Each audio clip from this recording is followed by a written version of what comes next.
Assalamualaikum warahmatullahi wabarakatuh. Nama saya MLD Putri Hayanis dari kelas 12 IPA 2. Di sini saya ingin menyelesaikan ujian praktek PKN dengan mempresentasikan materi mengenai wawasan Nusantara dalam konteks Negara Kesatuan Republik Indonesia. A. Wawasan Nusantara. Yang pertama, pengertian wawasan Nusantara. Ketetapan MPR tahun 1999, cara pandang dan sikap bangsa Indonesia mengenai diri dan lingkungannya yang serba beragam dan dinilai strategi dengan mengutamakan persatuan dan kesatuan bangsa, serta kesatuan wilayah dalam menyelenggarakan kehidupan bermasyarakat, berbangsa, dan bernegara untuk mencapai tujuan nasional.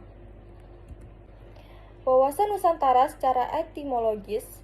Wawasan Nusantara berasal dari kata wawasan dan Nusantara. Wawasan berasal dari kata wawas dalam bahasa Jawa yang berarti pandangan, tinjauan, dan penglihatan indrawi. Nusantara berasal dari kata nusa dan antara. Wawasan adalah pandangan, tinjauan, penglihatan, tanggap indrawi. Wawasan berarti pula cara pandang dan melihat. Nusa artinya pulau atau kesatuan kepulauan, dan antara menunjukkan letak antara dua unsur. Wawasan Nusantara secara terminologis.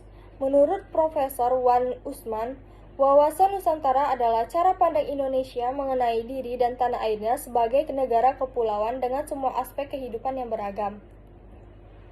2. Hakikat wawasan Nusantara.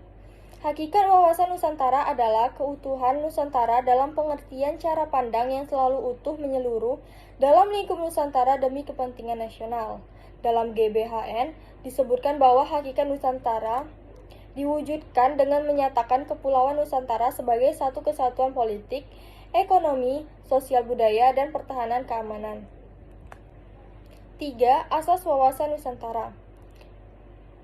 Asas wawasan Nusantara, yang pertama, kepentingan yang sama.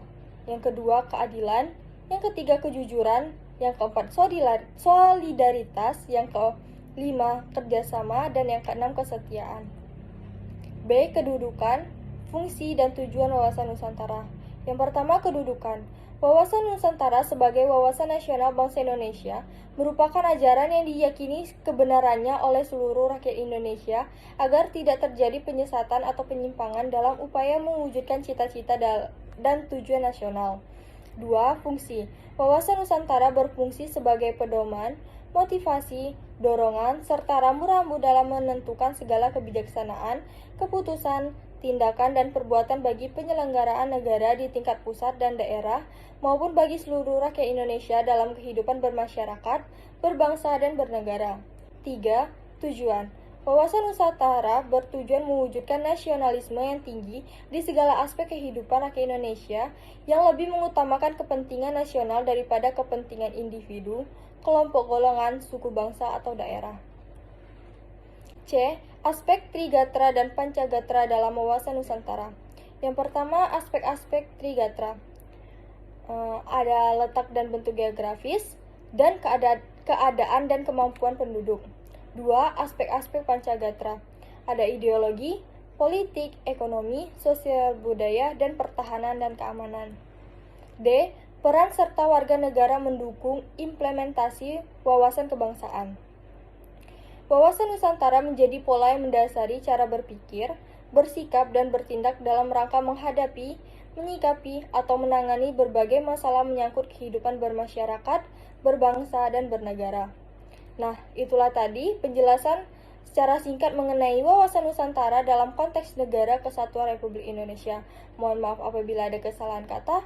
Kepada Allah saya mohon ampun. Wabillahi taufiq wal hidayah. Wassalamualaikum warahmatullahi wabarakatuh.